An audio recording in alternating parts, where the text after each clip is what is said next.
October 18th, 2:13 a.m., Alyssa Caine is live on her Midnight Confessions stream. I heard a strange, distorted notification sound that sent shivers down my spine. It felt as though the digital world was trying to warn us about an approaching storm. In that moment, I realized that nothing would ever be the same. I remember watching her live, noticing the sudden shift from cheerful chatter to an eerie silence. 1 minute, her laughter filled the stream. The next, a single comment appeared that hinted at something deeper, something dangerous. That notification, a simple ding, transformed into a signal that shattered the usual flow of her broadcast. Every viewer's reaction, every keystroke in the chat, built up a suspense that was almost palpable. It was as if the internet itself was holding its breath, waiting for an explanation. In those fleeting moments, the line between performance and reality blurred remarkably. Every word she spoke and every pause in her delivery seemed loaded with hidden meaning. The atmosphere grew heavy with anticipation and a touch of fear, setting the stage for what was to follow. Tonight, as we revisit that moment, we aim to understand the unexpected turn of events. Was it merely a technical hiccup, or was it a deliberate signal that something far more profound was unfolding? I invite you to join me in dissecting every detail. I can still recall the mixture of curiosity and concern that filled my mind. It was not just another broadcast, but the beginning of a mystery that would soon capture the attention of millions. Every reaction in that moment contributed to a narrative larger than life itself.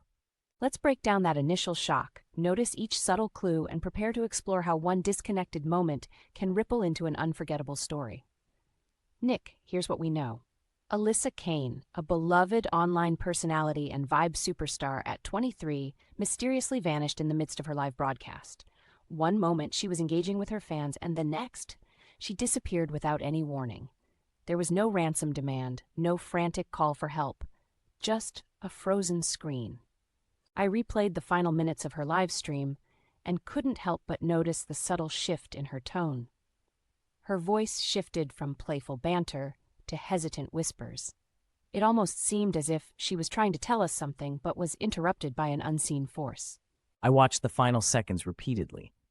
One moment, Alyssa's expression turned serious, and a single comment flashed across the screen, its words chilling yet strangely familiar.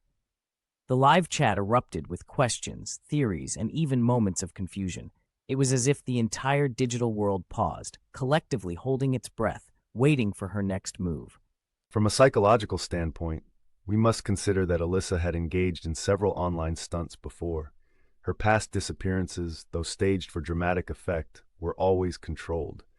However, this time, the elements suggest something truly out of her control. It isn't just a scripted performance.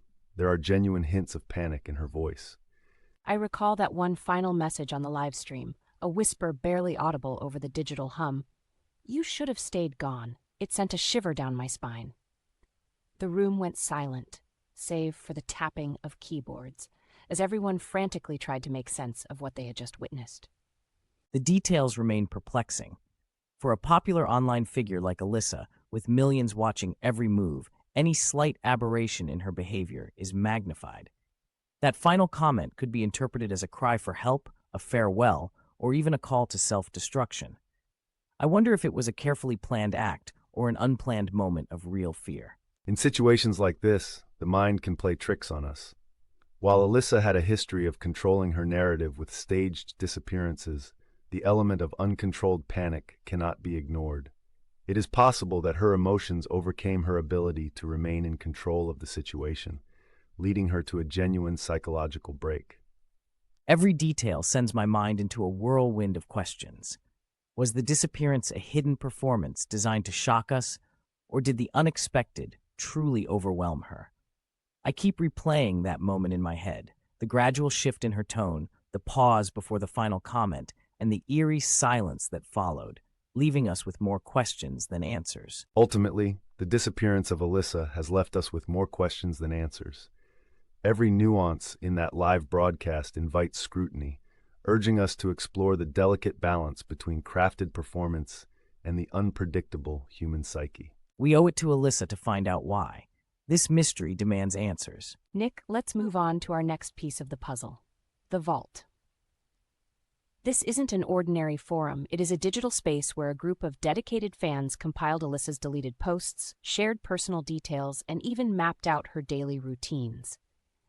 It quickly evolved from simple admiration into a complex web of obsession, where every location and every tweet could be scrutinized. I visited the vault myself, and I was stunned by the extent of information available. It wasn't limited to idle fanfare. Members were actually tracking Alyssa's whereabouts, posting timestamps, geolocation clues, and even speculating on patterns in her movements. The community transformed into a real-life puzzle board. Legally speaking, while tracking someone online might seem harmless, these actions tread a fine line. There aren't clear-cut laws addressing every form of digital obsession, which makes this behavior technically legal in many scenarios. However, these activities can cross into areas of harassment and severe invasion of privacy. What's even more unsettling is the emergence of a game element within the forum. Members earned points for verifying real-life sightings of Alyssa, using social media cues to track her movements. The highest-scoring user, known as @ShadowViewer, even posted a selfie outside her apartment on the night she vanished. This pushed the boundaries from online chatter into actions with real-world consequences. I was taken aback by how quickly the forum morphed into a hotspot for this kind of behavior. It wasn't just about sharing favorite moments anymore. It had become an investigative tool. Fans were piecing together minute details from Alyssa's past broadcasts, using them like breadcrumbs to predict her next move. We must consider that behind this game-like interface lies the potential for real harm. Online forums like the Vault are notorious for blurring the lines between fan engagement and intrusive behavior. The legal framework has yet to fully catch up to the speed at which digital communities evolve. This digital obsession is unsettling because it turns admiration into surveillance. The Vault is a testament to how the power of community can be misdirected, transforming innocent fandom into something far darker than anyone anticipated. Every post, every shared detail, adds to the complexity of the case. With every revelation from the Vault, our understanding of Alyssa's situation deepens. I can't help but wonder how much of her life was lived behind closed digital doors and how far her admirers were willing to go in their quest to capture her story.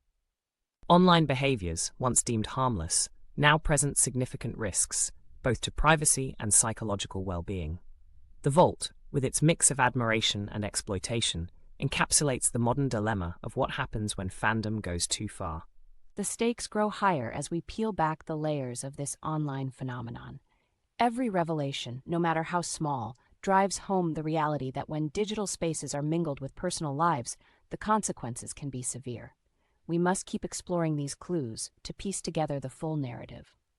Our journey through the Vault leaves us with more than just data points. It presents us with the human story behind the numbers. The line between fan adoration and intrusion is thin. Let's delve into the psychological aspects of Alyssa's case. In our digital age, the constant attention and pressure of maintaining an online persona can push even the most resilient individuals to their limits. Alyssa's unique blend of charisma and vulnerability made her a beloved figure, yet it also exposed her to immense internal pressures. I think many of us don't realize the cost of digital fame. Every like, every comment, every share, they are all demands on her mental and emotional well-being. It's as if the online world has taken part in creating a mirror that reflects not only her public image, but also her private struggles. This pressure can lead to a state we refer to as a psychological break, where the boundaries of self begin to crumble under relentless scrutiny. In Alyssa's case, it is clear that her online persona became something heavier than a mere performance. It morphed into a part of her identity that she could no longer separate from her true self. I suppose this is where the invisible line is crossed. Fans see the charismatic online figure and forget that the person behind those screens is also fighting personal battles. Every instance of admiration inadvertently adds to the pressure. It's both fascinating and tragic. The digital applause that once celebrated her creativity now echoes like a constant reminder of the demands placed upon her. One may even wonder if the virtual crowd's excitement can sometimes overwhelm the individual, leading to irreversible psychological consequences. In psychological terms, constant exposure to public scrutiny can trigger a breakdown in self-perception. When one's identity is excessively tied to external validation, any form of interruption, even a minor digital anomaly, can spark a disproportionate reaction. For Alyssa, every negative comment or unexpected silence may have chipped away at her sense of control over her own narrative. This entire situation illustrates how the pressures of a public life can induce a psychological fracture. The integration of real struggles with a digital persona creates a delicate balance, one that can shatter when overloaded, leaving a person vulnerable and overwhelmed. In essence, Alyssa's digital identity became a double-edged sword, celebrated and admired by millions, but also a source of relentless expectation and mounting pressure. The very platforms that once uplifted her are now part of the stressors that contributed to her breakdown. Ultimately, this psychological break is not a sign of weakness, but rather an indication of the human limits imposed by an environment of constant digital exposure. When the self is no longer distinct from the online persona, every moment is subject to overwhelming pressure. It's a sobering reminder that behind every pixel, there's a human being with emotions that can be just as fragile as anyone else. We must learn to balance our public intrigues with respect for personal boundaries. Recognizing these limits is key to preventing further psychological harm. We must truly care for those who share their lives with the world. Her final words force us to confront the reality that public exposure exacts a steep, hidden price beyond measure indeed. Now let's examine the final piece of evidence, the last clip from Alyssa's recording device. Listening closely, you can hear her voice trembling with fear, a stark contrast to the vibrant persona we once knew. The clip reveals her whisper, "If you're hearing this, stop looking. He'll kill me if you don't. And Nick, stop monetizing this." That clip shook me to the core. Hearing her voice, so raw and frightened, made it painfully clear that this was no longer just a staged act. It was a desperate cry from someone who felt utterly trapped by the consequences of her own online fame. This final clip is deeply unsettling. It encapsulates the tragic intersection of performance and genuine terror. Her plea is not merely about stopping an invasive pursuit, but also about the exploitation of her life for viewership. The vulnerability in her words highlights the collapse of the boundary between online theatrics and personal safety. What's striking to me is the immediacy in her tone, a blend of fear and a desperate hope that someone would heed her warning. I find myself asking, why would she risk so much? Was it misdirection? Or did she truly believe that her life was in imminent danger from forces she couldn't control? Listening to that final clip, I couldn't escape the feeling that we're witnessing a person so deeply torn between the demands of her public persona and the cries of her inner self. It made me question not only the nature of her disappearance, but the broader costs of a life lived online. In academic circles, we discuss the phenomenon of digital fatigue and the overwhelming pressure of perceived constant scrutiny. Alyssa's final clip is a powerful reminder that behind every viral moment there exists a human being whose limits are often pushed beyond breaking point. Her words serve as a cautionary tale about the dangers of an unregulated digital fame. In the aftermath of that recording, we received an anonymous tip linking its origin to an IP address within the vault. It confirmed that someone within that very online community had a deeper, more personal stake in Alyssa's fate. The fact that her own words now tie back to that shadowy network adds another layer of urgency to our investigation. With all these pieces lying before us, I find it increasingly challenging to separate performance art from genuine distress. Alyssa's final plea seems to be a raw, unscripted moment where the roles of audience, performer, and controller of one's destiny all collapse into each other. The psychological scars of digital exploitation run deep. Alyssa's clip is not just evidence of a single moment of fear, it is emblematic of a broader crisis within our society, where personal boundaries are eroded by the unyielding demands for content and engagement. Every echo of her final words forces us to confront the reality that public exposure exacts a steep, hidden price beyond measure indeed. Stay tuned.